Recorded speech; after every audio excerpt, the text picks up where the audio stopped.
If anyone has any, recognizes or has any thoughts about who these two men are, please hold that thought. I'll get to them at the end.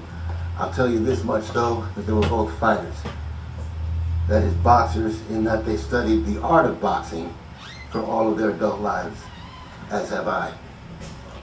Boxing is not generally considered an art. It's generally regarded as a sport by most people, some of our great champions of today. But I'm not talking about boxing as a sport, although people not only think of it as a sport, they think of it as a brutal sport. This is the image of what people think of boxing, one man beating up another. This quote captures the way people think about boxing. This is an extreme, though not uncommon view. Beyond the physical brutality of this pretended sport, which trains people in mutual assault, its repulsiveness lies in its opposition to every commendable concept of our civilization.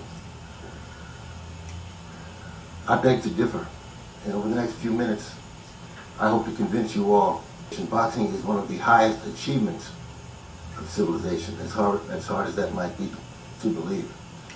Now, there are lots of fighting arts in the world, over 400, and some of them are viewed as purely fighting arts, but many of them have deep philosophical underpinnings, and they offer everything from health benefits, psychological balance, spiritual development, personal growth, self-actualization.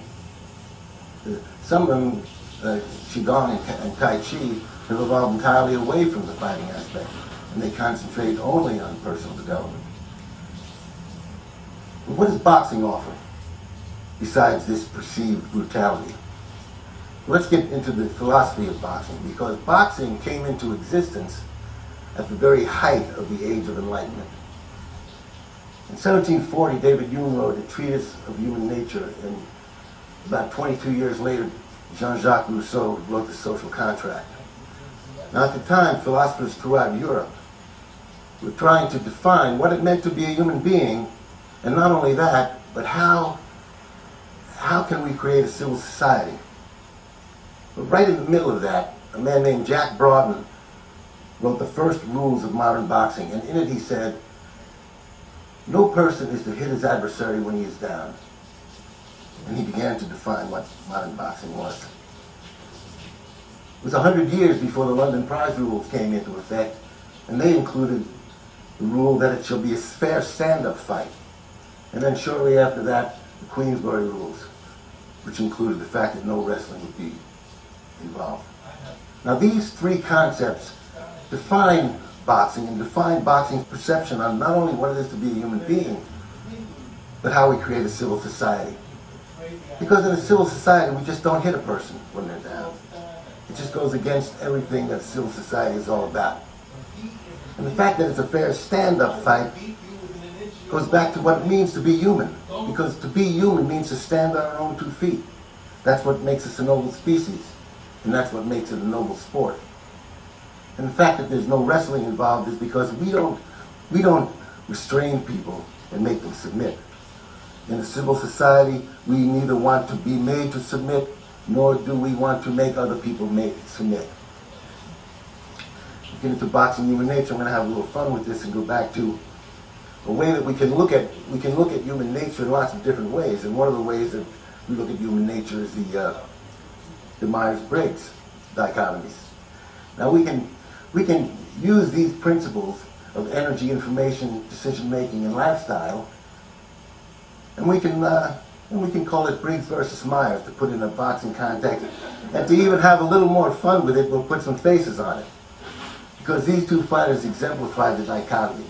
And one is Mike Tyson, the other Muhammad Ali. Now, Mike Tyson deals with energy in a frenetic way, and he squanders it. He deals with information by picking up on the obvious, and these ideas remain static. His decision-making is decisive but reckless, and his lifestyle characterized by willfulness and arrogance.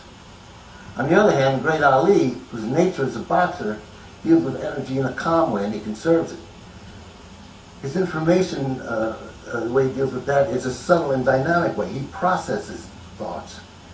His decision-making is cerebral and cautious, and his lifestyle characterized by mindfulness and sincerity. And this is what boxing teaches.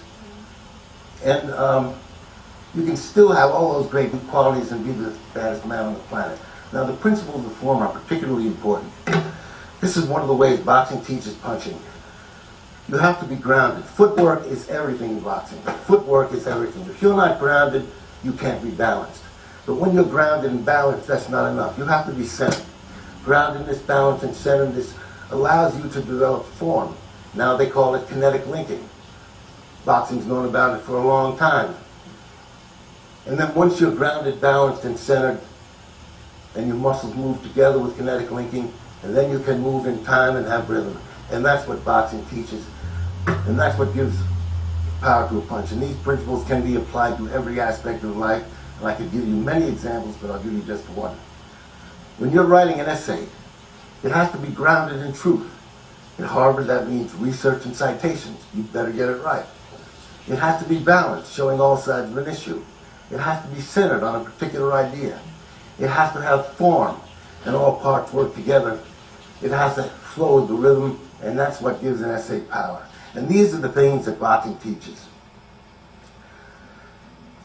And that's why boxing is an integral part of a civil society and deserves a place with all of the great fighting arts of the world. South African President Nelson Mandela and U.S. President Teddy Roosevelt